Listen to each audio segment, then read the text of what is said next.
Welcome back to my series where I make a month of dinners for under 150 grams and in under 5 hours. I don't have much space in my freezer this month, so I'm trying to be a lot more space efficient and trying a slightly different process with this month's batch cook. So we're going to start the batch cook by getting some key elements of my recipes into the oven. Last night before bed, I popped some pork shoulder into my slow cooker, ready to be shredded up and used for 2 different meals, which I'll show you a little later on. So I'm going to get this out, get it shredded and clean this up for another time saver, which I will start at the beginning of this cook. I'm also going to get a chicken roasting in the oven, as this is another trick I love doing, as this can cook whilst I get everything else prepped, and then I will shred it to use in some meals, which I'm going to show you a little bit later on. My pork shoulder has now finished slow cooking, and I'm going to shred it up, portion it out, and then we will use it across the rest of the month. And I love this trick because it means you're just doing the cooking once, but you've got lots of portions in your freezer ready to adapt. And I'll show you the 2 ways that I'm going to do it this time a little bit later on. The next recipe I'm going to put in the slow cooker is an all-time family favourite and had to be on the batch cook. I'm delighted with how this pork has turned out. I love the stock that it cooks in. Just gives it a really nice flavour without being too dry. Now you'll notice that I'm using 2 pork shoulders this time, and that's because last time I just found that the size that I could get in Aldi, one didn't produce quite enough meat for the meals that we were going to be having. So I've done extra this time to suit the menu that we're going to be following. And this will pack pretty flat in the freezer. So as is usually the way of things, last time I didn't have enough pork. Now I have far too much. I'm probably going to portion this out and get a few extra meals out of this. Now the last step is to pop some barbecue sauce on the pork. And I'm actually using one that I got when I went to the Good Food show. It's a Kikkoman teriyaki barbecue sauce, but you could just use a normal barbecue sauce. I'm just doing this now so it can sit in the sauce and I don't need to do this step when we're ready to eat it.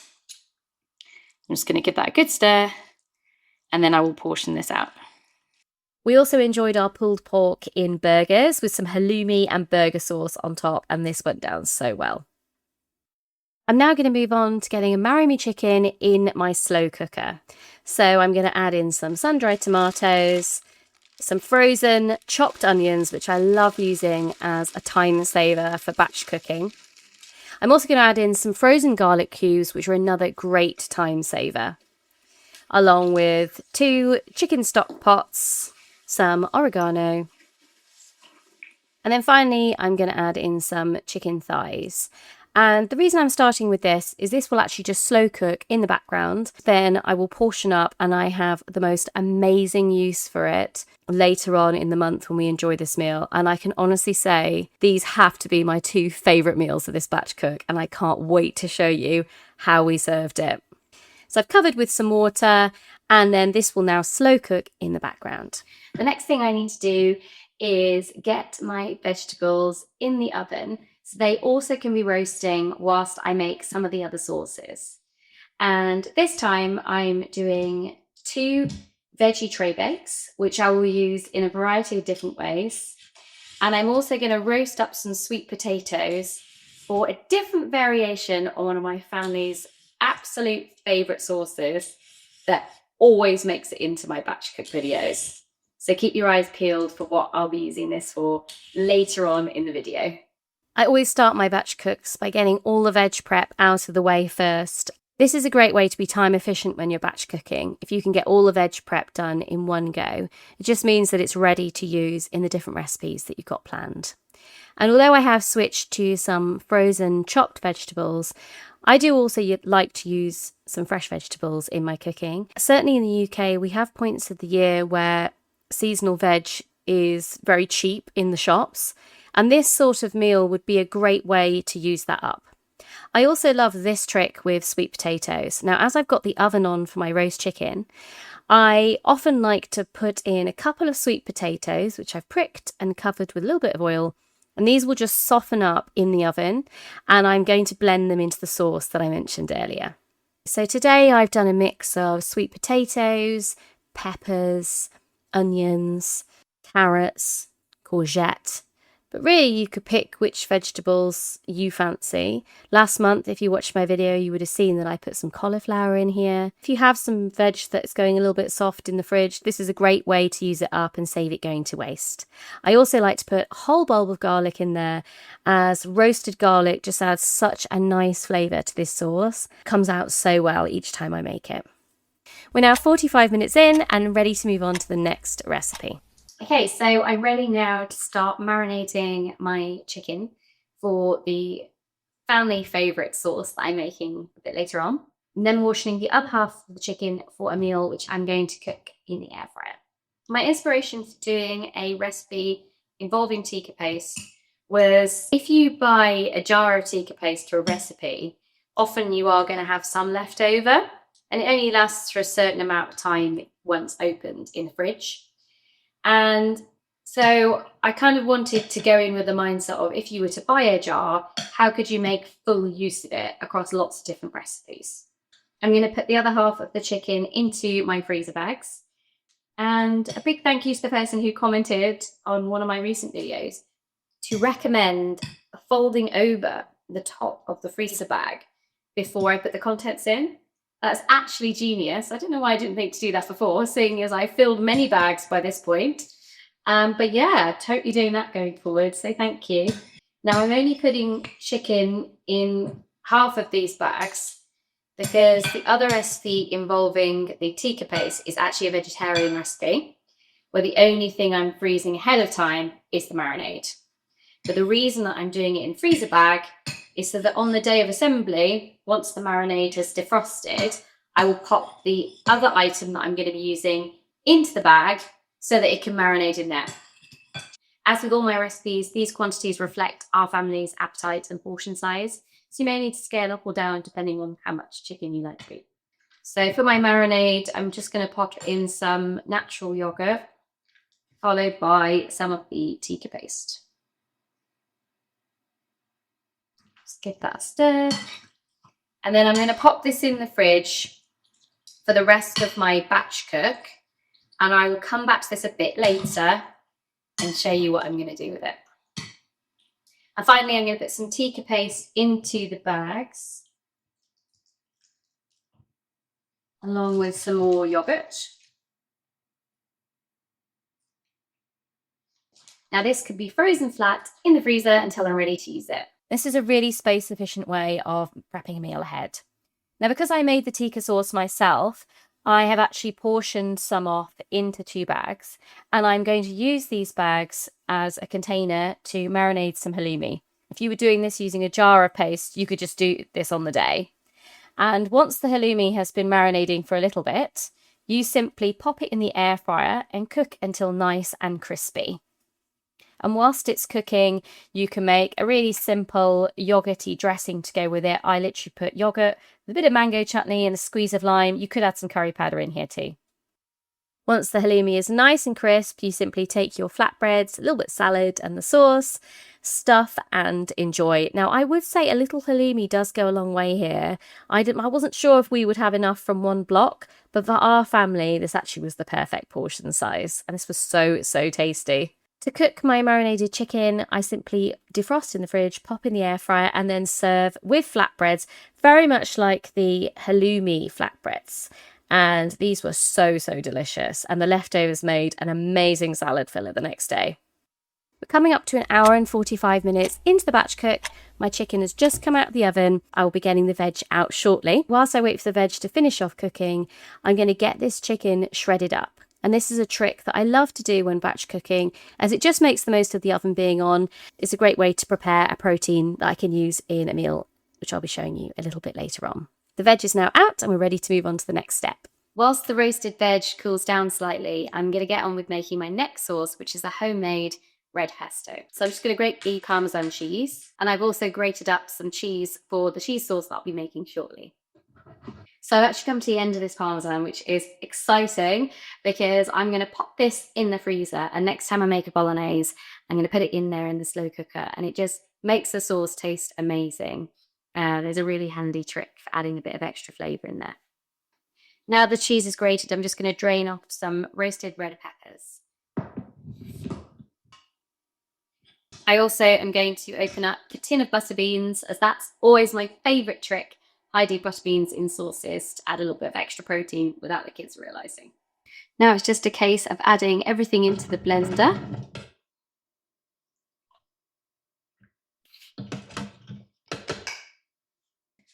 And I'll add some sun-dried tomatoes.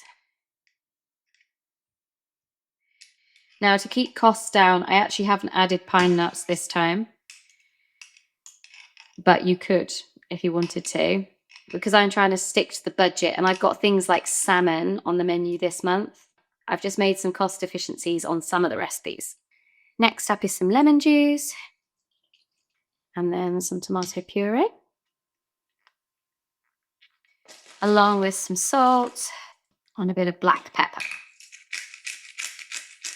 And finally, some frozen garlic, which I've just allowed to defrost slightly. So I'm going to blend that up and then see how much olive oil I think it needs adding. This is blended up nicely, and I'm only going to add a little bit of olive oil because actually it's a pretty good consistency, to be honest. And you know what? I think next time when I roast the vegetables, I would probably roast an extra bulb of garlic so I could squeeze that into here instead of using my frozen garlic, because I think that would add a really good taste to it. Right, so I'm going to just give it a taste, see what it's like. I actually think it's probably closer to like a romesco style sauce than it is a pesto, but yeah, let's give it a go. That tastes amazing. It's really, really good. I think adding the extra lemon was a good idea. So what I'm going to do is portion this up. So first I'm just going to fill 2 bags with the pesto. And I'm going to serve this pesto with some crispy baked gnocchi, inspired by a video I did a while back, making the most of my new air fryer. And the kids actually really love crispy baked gnocchi. I think this will make a really fun sauce to go with it. And if you look at this, it's really not going to take up that much space in the freezer. I am conscious that I am so lucky to have an extra freezer in our utility room, but not everybody has that kind of space available. So I'm just trying to think of ways where space won't be the thing that holds you back from giving this a go. So I'm going to do a little bit of experiment with the second half of the sauce and add a bit of cream to it. So it's more like a creamy red pesto based sauce. And I've got some fun ideas of how I can serve that. Great, so that has come out looking really nice. Yeah, it still tastes really good. Obviously a little bit more creamy than before. Now what I'm delighted about with this sauce is it has actually made quite a big quantity, so I can get a couple of portions out of it.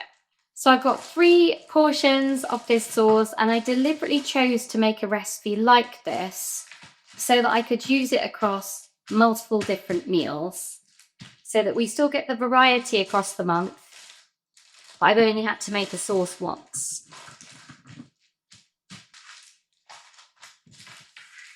It's great to think that the base of 3 meals packs this flat into the freezer.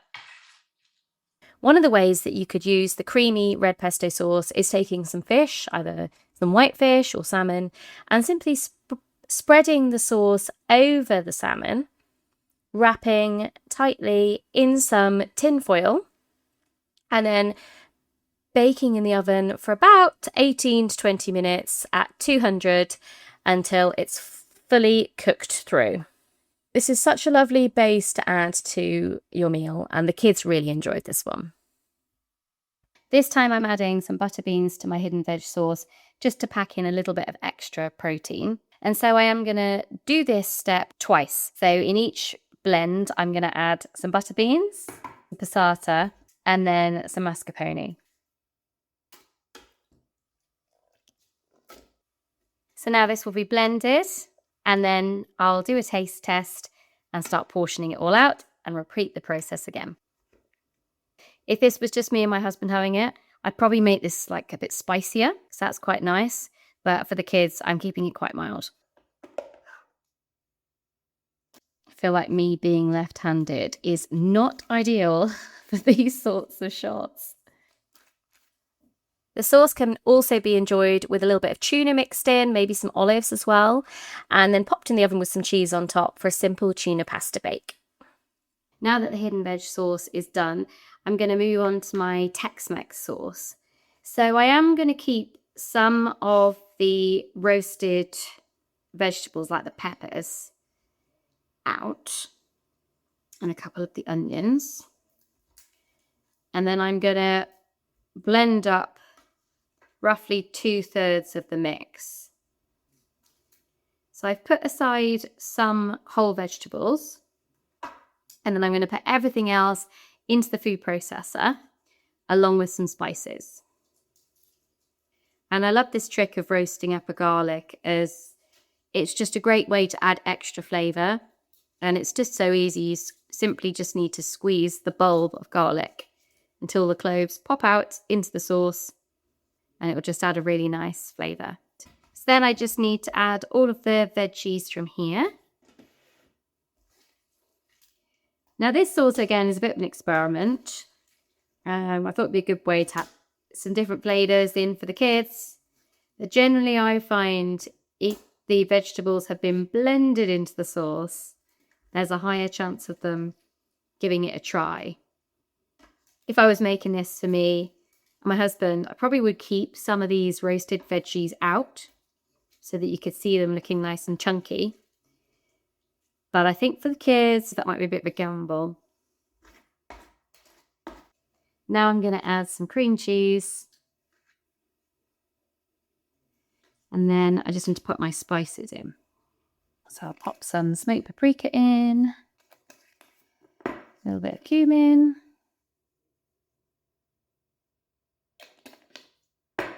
chili powder, oregano,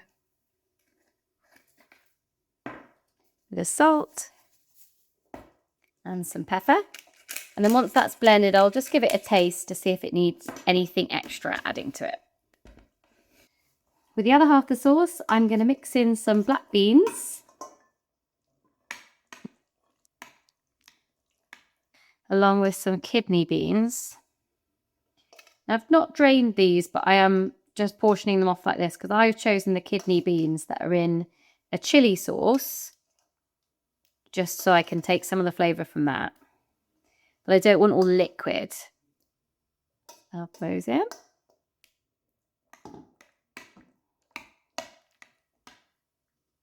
I love recipes like this because there's lots of veggies in here, the beans, and there's lots of flavours in here. And this will make these veggie enchiladas taste really, really delicious, whilst also helping me know that it's got lots of goodness in for the kids as well. Now, earlier on in the video, I made a lot of pulled pork, far more than I was expecting. I could add some pulled pork to this, but I actually am going to keep the pork portioned off separate so this can remain as a veggie meal. But then I've got the option of putting some pulled pork on the top of these enchiladas when they bake in the oven. And I've tried to design this month's batch cook in a way that you can kind of mix and match things. And now I'm going to get a bit of a production line going and assemble my enchiladas. Now you'll notice I'm actually going to be putting mine in these foil trays. And it's because, as I mentioned earlier, I have done quite a lot of cooking recently, preparing for people visiting and just being organised over the summer, that my freezer actually is pretty full. And if you don't have a lot of freezer space, what you could do is you could just freeze this filling, and that way it would pack a lot flatter in the freezer, and you just have the work of doing this assembly on the day of cooking. But because I want a fully assembled meal and I've managed to do a bit of freezer Tetris, I am going to freeze these assembled. And then in each, I'm just going to add a little bit of cheese.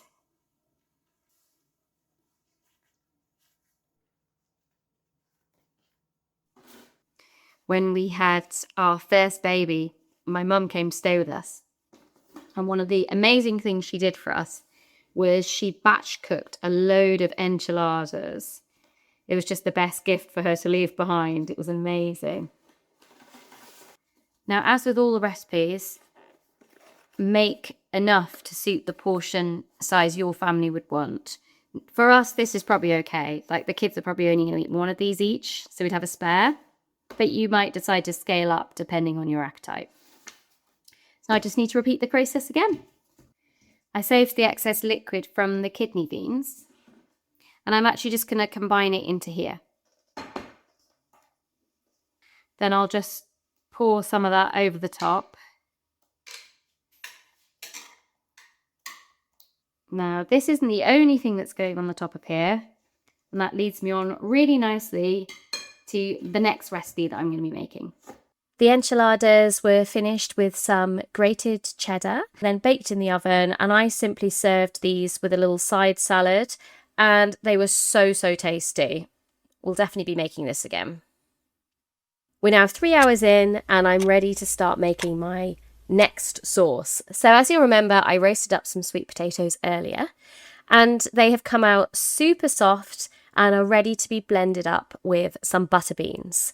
And I absolutely love this trick because I think they will give this next sauce a lovely colour, and they add some extra nutrients without the kids knowing that it's in there. So to finish off my enchiladas, I'm going to make one of my kids' favourite base sauces, which is mac and cheese. I always put a little bit of mustard powder in with the butter and the flour. Then I'm just going to stir this up to make a roux, and then I will gradually add milk until I've got a nice smooth sauce. When I make this sauce, I always make a really large batch of it because it is a little bit of a faff. Now I'm going to add in my butter bean sweet potato mix. Normally I would make this with butternut squash, but this month I've decided to go different and use sweet potato. I just need to add in some cheese. So now I'm going to let that heat through, and then I'll give it a taste and see what else it needs adding, and I'll probably add a little bit of black pepper as well. I sometimes like adding nutritional yeast to this as well, but I didn't get any in the shop this time. That tastes really good. What I'm going to do now is portion it off, and then I've got some plans for this sauce across multiple meals, which is one of my favourite things to do. So my mac and cheese sauce is done, and I'm delighted with the colour and the consistency of it. It's really smooth, it tastes super cheesy, and the kids are going to love it. So what I'm going to do now is I'm portioning it off, and we'll enjoy this as mac and cheese with a pulled pork twist to it this month. But the great thing about this sauce is that you can use it across multiple recipes. I absolutely love that trick when you're doing a batch cook. So I'll just pop those over there. Now at the end of this video, I'm going to be making a lasagna, but not with beef this time. This mac and cheese sauce is great for layering in the lasagna, but I find it's much easier to use in a lasagna if it has been chilled slightly. So I'm just portioning off some of this, and I'm going to chill it so that I can use it for my lasagna with a different twist later on. The next thing I'm going to do is just put a little bit of the cheese over my enchiladas. I think that gives it a nice finish. And then when I'm ready to serve it, I'll put some grated cheese on the top as well.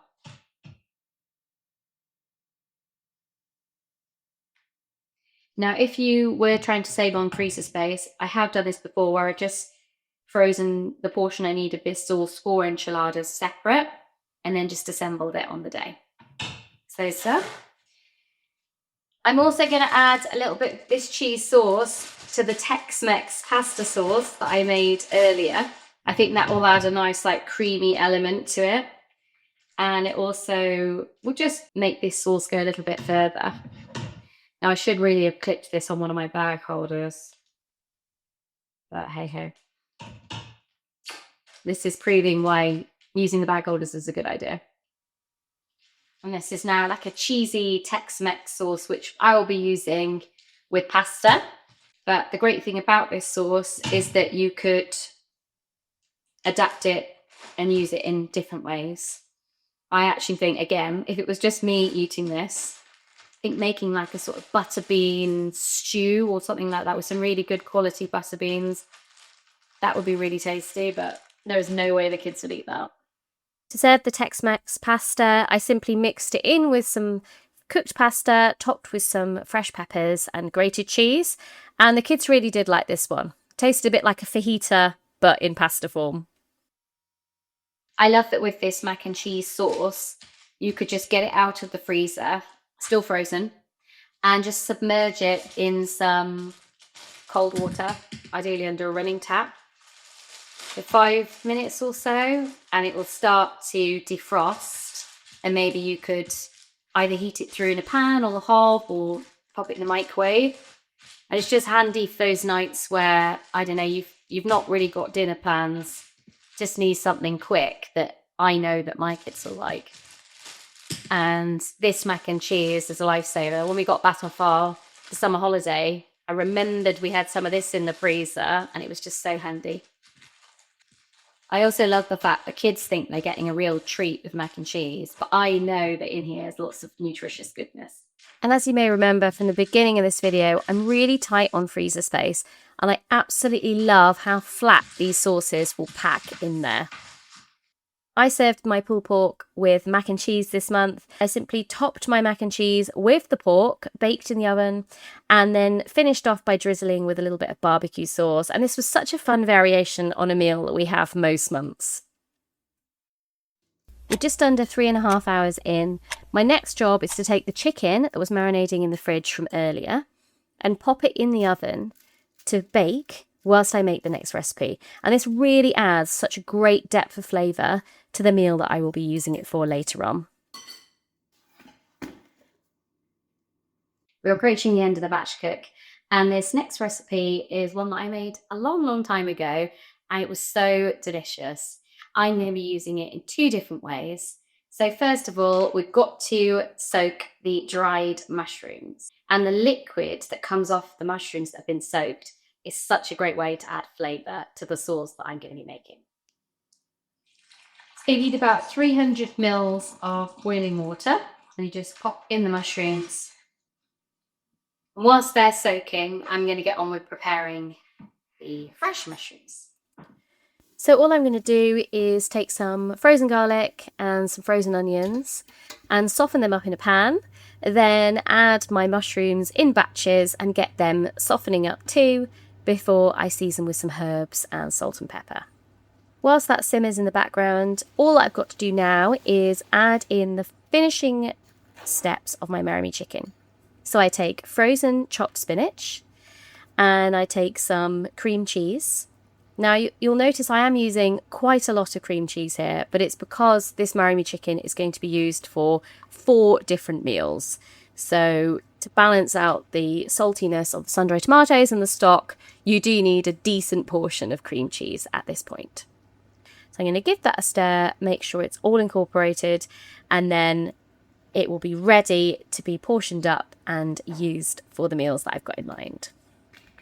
You might want to add some extra seasoning here. You probably won't need salt, but a nice twist of black pepper really does make this sauce taste super delicious. So whilst my mushrooms finish cooking down on the hob, I'm going to assemble a meal with my marimi chicken that I put in the slow cooker at the beginning of batch cook. Now this month I decided to do a lasagna again, but this time with a marimi chicken filling. As I thought, it actually makes quite a lot of sauce when you make it in the slow cooker, and this could be really delicious in a lasagna. So I'm simply just going to layer up my lasagnas with some marimi chicken, a little bit of the reserved sweet potato and butterbean cheese sauce that I made earlier, and hopefully this will be really delicious. And I mean, the kids like marimi chicken, they like pasta, they love the mac and cheese.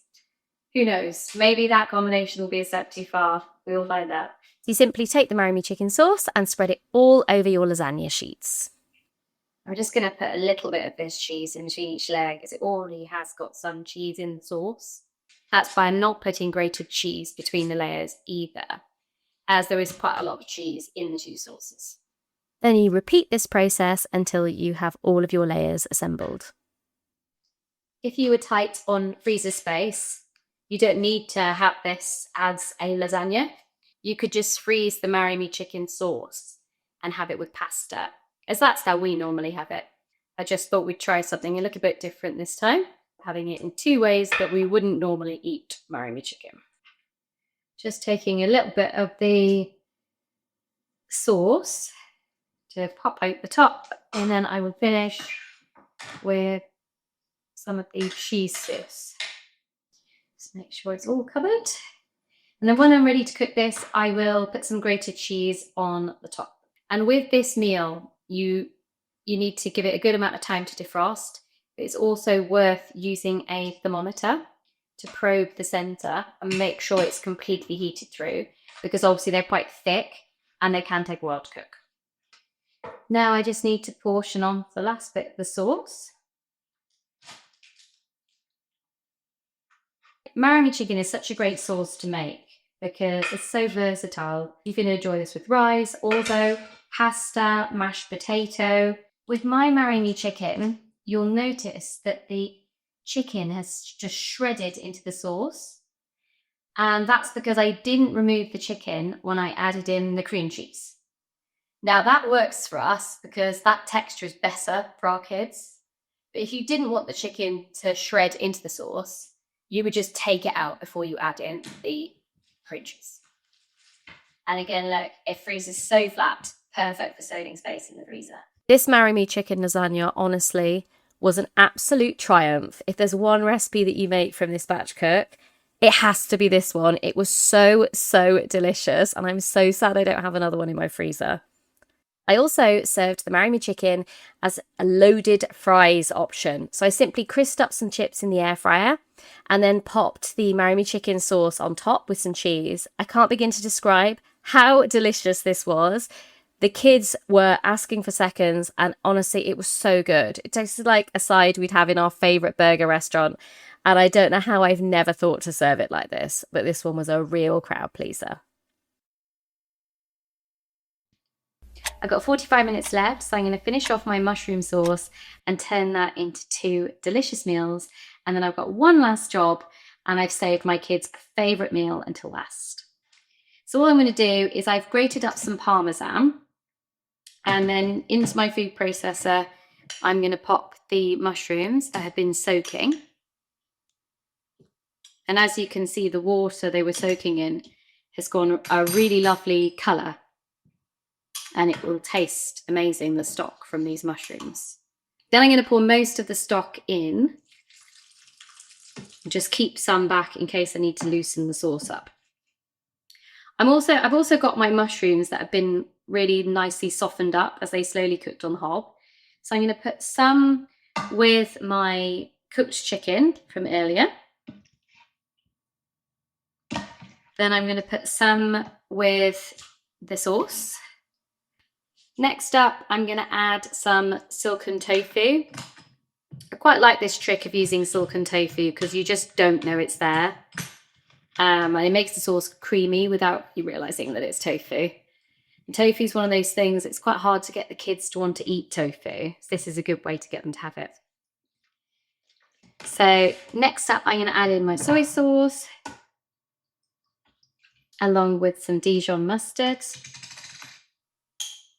I went to the BBC Good Food show a few months ago now, and I was so excited when this soy sauce stand was there because I love all of their and I was so excited when this soy sauce brand were there because I love all of their sauces, and I discovered some that I hadn't had before. They do a really nice toasted sesame one, which is so, so tasty.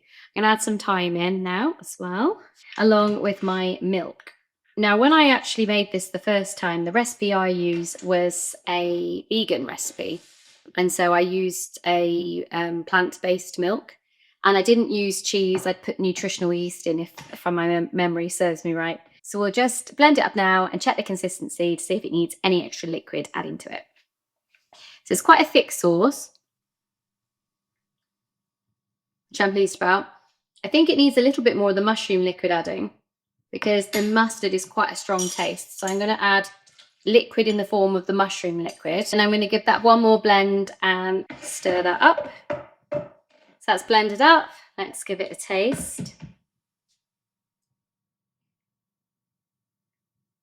Yeah, I think the cream cheese has definitely helped that, as it was quite mustardy before. And I would say if you're not a fan of mustard taste, maybe put a little bit of the mustard and then see what you think if it needs any more adding. So I'm just going to pour some liquid into here And this will be my chicken and mushroom pie. And then I'm just going to add the remaining sauce to my mushroom pan. Now I'm only doing one portion of the mushroom pasta because this one is a bit of a gamble as to whether the kids will eat it. So we're going to try it out and see what they think. And then with the pie, I'm just going to combine it all together. So I'm actually going to put some spinach in here because I think it just gives it a nice bit of colour. I'll just let them thaw slightly and then I can stir them in. In most of my batch cooks, I do like to do a bit of an experiment, and I think this sauce definitely is that. I think it's always fun to try new recipes, different things. Sometimes they work out, sometimes they don't. And once I have served these and tasted them, I'm always really honest in my recipes that I'll share via the link below. And if I really think something hasn't worked, then I won't share the recipe for it. So we'll see how this goes once I get back to eating it. By my amazement, the kids absolutely loved this. I was a bit dubious, but actually the experiment paid off. Now just give this a stir to mix in the spinach. I just need to pop the pastry on these pies, and there's just time to do my last recipe. So the pastry's on, and that will go in the freezer. So I feel like it wouldn't be a batch cook without a slight hiccup along the way. So I filmed myself making the base to a curry sauce, or at least I thought I was filming, but in fact, none of it recorded. So you're catching me at the point where I have fried off some onions and some ginger and some garlic and sauteed with a little bit of chopped tomatoes and tomato puree. And now I'm about to blend in some cream and some ground almonds. But I'm also going to put in some of the reserved hidden veg sauce that I kept back from earlier. So that has blended up. And then all I'm going to do is split it across 2 bags with my chicken that I roasted in the oven earlier. That will now get portioned up across 2 bags. And this has taken me slightly longer, but I promise you, this baking of the chicken is so worth it for the depth of flavour that you get here. Now, I bought quite a lot of meat for this shop, and so I actually think I'm going to bulk this sauce out a little bit with some canned chickpeas, but I'm going to put them in on the day when I'm serving it, because again, if you have kids, you'll know sometimes if something's mixed into a sauce, even if they like the sauce, just because that one ingredient's there, that's the end of it. But I think that will help bulk us out and just support the budget of this food shop. As when you are buying a lot of meat, it can get quite expensive. So this is ready to be labelled up, and then I will reheat this and serve with rice and a naan. As all the work was done in the batch cook, literally all you have to do is reheat the sauce and serve with some rice, and this is a guaranteed winner in our house. Literally just under 5 hours, I finished my batch cook and I am delighted with what I've ended up with. I've got loads of base sauces and proteins that I'm going to adapt across some seriously tasty meals without taking up too much space in the freezer. Hopefully you found this video useful and it's given you great inspiration for your next batch cook. I really appreciate everybody's feedback in the comments. It's helping me get better each and every time, so be sure to let me know how you found this one. And if you didn't see my last video, you can check it out here.